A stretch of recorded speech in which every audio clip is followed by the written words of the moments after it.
$40,000 in cards stolen in the mail, our reactions, and how you can protect yourself on today's Cards on the Table.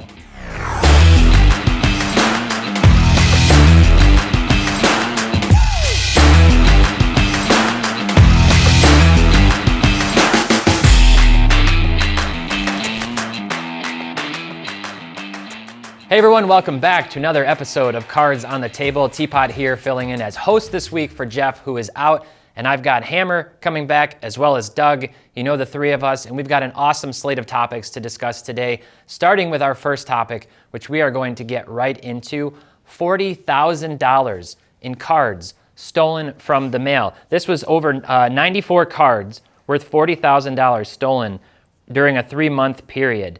And the whole thing is crazy. I want to get both of your reactions. I also want to know, should USPS have any responsibility in this, trying to help out the hobby? Obviously, mail service, a massive component of sending cards, of buying and selling cards on platforms like eBay.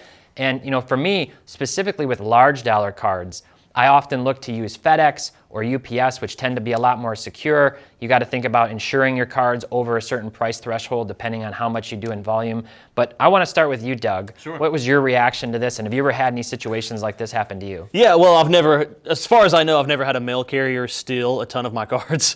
But it's always nerve-wracking when you're mailing out a big group of cards for a PSA submission or a sale that you've recently made. I've got a lot of horror stories. I used to do breaks, and I've mailed out a ton of cards over the past couple of years. I've had packages show up just completely torn in half with all the cards missing or all the cards completely damaged. I've ordered cards internationally, and when they go through customs, they actually open the sealed packs to look to see what's inside to make sure it's all legitimate. So I've had a ton of really, really bad experiences. In a situation like this, however, we had, I think it was the postal worker actually showed up to a card shop. Was he in uniform, Hammer? Is that right? Like he shows up and he's like decked out in his USPS gear selling people's cards? Not very incognito. Yeah, that's what I read, that apparently this started from him walking into the sports card shop in his USPS gear and started selling the That's cards. like the equivalent of like the Hamburglar walking right into McDonald's with like a sack over his shoulder. It's just so obvious. No, I've never had that exact thing happen to me. What's happening to me a lot lately as well with USPS is scans aren't happening on time. When I first put something in the mail, or if I put it right in the hands of a USPS worker, I don't see the scan for 2 or 3 days sometimes. There's a lag happening. People are asking me, hey, when are you mailing those cards? Have you sent the cards out yet? I'm like, yeah, 2 days ago. I'm sorry it hasn't scanned yet, but you just have to take my word for it. I'm trustworthy. And that's been a big letdown lately as well. And I think when you can put it in the hands of like a UPS worker, a FedEx worker, and you get that initial scan, that's also just an added benefit. Yeah, it's a single handoff typically with UPS and with FedEx, and that's one of the things I like about it, especially in the grading submission scenario. I always send it through FedEx. What about you, Hammer? How have you protected yourself? Have you been bitten by any scenarios like this where this may have happened? Yeah, so, I try to limit my risk when it comes to some of that. One thing I have experienced is people asking when I am actually dropping off packages what it is, and please don't tell them that you have cards, because that's only going to then open up a potential can of worms, like this gentleman who, was a card, buyer and seller and knew exactly what he was, getting himself into. So one thing I do like to do is I like to make sure that if I'm bringing a lot of the bigger dollar cards, or I want to buy or sell bigger dollar cards, I'm going to do that at the trade shows or at the trade nights. The fact that the community is so loving and welcoming when you go to these places just makes it a lot easier to be able to sling a lot of those cards, whether you're buying and selling, and not having to worry about, potential limitations that are outside of your control or the buyer and seller's control from USPS. So, we have expedited services nowadays like FedEx and US or UPS that help sort of expedite these services, and with Fanatics and just so much more of the money coming in from an industry standpoint. And this might be an audacious goal, but I don't see any reason why they can't try to do some sort of expedited service for sports memorabilia, sports collectibles, sports cards in general. We clearly know that this has been something that's been going on with USPS, not in particular with this story, but just issues that are outside of the buyer and the seller's control. And I think that would be a potential step in the right direction as Fanatics comes in and starts to clean certain things up. That's a really interesting point, and obviously that's all the time we have, but I've kind of wondered, is there a space for like Amazon to come into play specifically for cards? It remains to be seen how this is going to play out, but obviously protecting yourself with some of those other services, selling cards in person, certainly a good strategy. So second topic we have, always recapping our data dive from this past week. Obviously, we moved our data dive over to our Market Movers channel, our sister YouTube channel. If you haven't already, please go and subscribe to that channel. We're putting out a lot of great content with specific intention of trying to help educate and inform our audience and to showcase, how you can use a tool like Market Movers to be profitable. And this last week, I talked about the importance of diversifying your portfolio. I talked about, balancing things out. Now, one thing I will say, in watching that in hindsight, reading some of the comments, is that episode was kind of meant to show like this is how you can mitigate risk and still be profitable. There's nothing wrong with putting all your eggs into one basket, investing big into one specific player, whether it's a blue chip or a speculation. It all kind of has to come down to risk tolerance, right? And what is your risk tolerance? So Hammer, when it comes to investing and the cards that you buy, what is your specific approach? So whether it's like pricing, players, or sport, I'd like to have as much exposure as my budget allows. So that's your blue chip guys, your Hall of Famers, your vintage guys, as well as, current superstars, all-stars, and then, goes down the line, rookies, prospects. So I think diversifying in that sense and having exposure can help because certain guys are just going to come up, certain sets, certain sports are going to catch fire. And if you have that exposure, then it's just going to help you in that sense be more a part of the game. And I mean, another thing that I personally have been doing since kind of this pandemic boom is dabbling in some other areas outside of sports. Marvel guy, yeah. Yeah, Marvel, DC, Star Wars. Those are other areas where, traditional sports collectors are starting to go into because, you're looking at things like lower print runs and lower population reports. So those are a couple of things that I like to do. And I'm also somebody that's going to be buying more quality and having less purchases to make sure I can get that quality. But I don't think there's necessarily any rhyme or reason or right way to do it, as long as you're collecting and having fun. Yeah, it's a great point with Marvel too, just in terms of diversification. I got in on Marvel earlier and really early in the game, frankly, on the PMGs, specifically for that reason. I wanted to diversify the mix of cards that I had. And boy, did that really pay off for me, including recently at Culture Collision. So Doug, what about you? What's your approach in general when you're buying cards? Yeah, so I can't really get into blue chip guys. It's more of a budgetary thing. It's not that I don't want to or I don't believe in it, but budgetary concerns lead me to do more prospecting. Sure. I tend to go for, cheaper rookies that I think can develop, and that's also a fun game for me to play. We've talked about it in other episodes. I like taking risks. I like gambling. So that's a really fun thing for me to do is to, take a handful of prospects that I like early and, see if I'm right, see if that pays off, feel smart about your investment, right?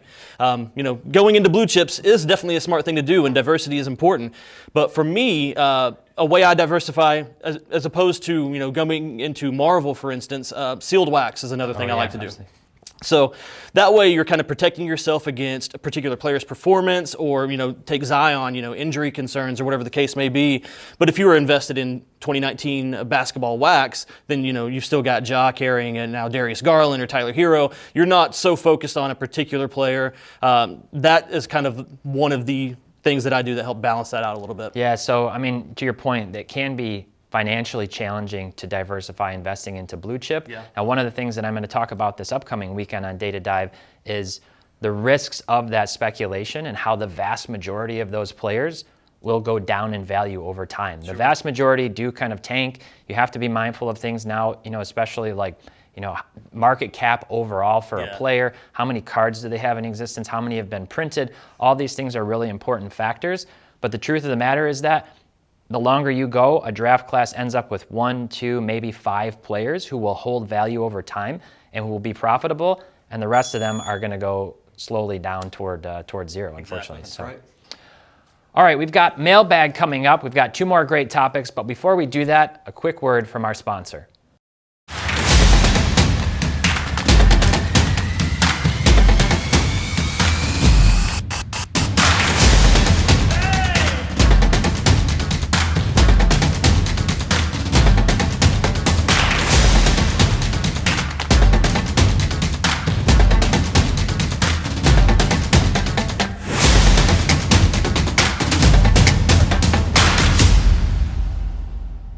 All right, welcome back. Now it's time for us to get into our mailbag questions. These are the questions that you gave to us, that you provided last week in the comments, and we've selected 2 of them. The first question that we had, how important are pop counts when it comes to investing in cards?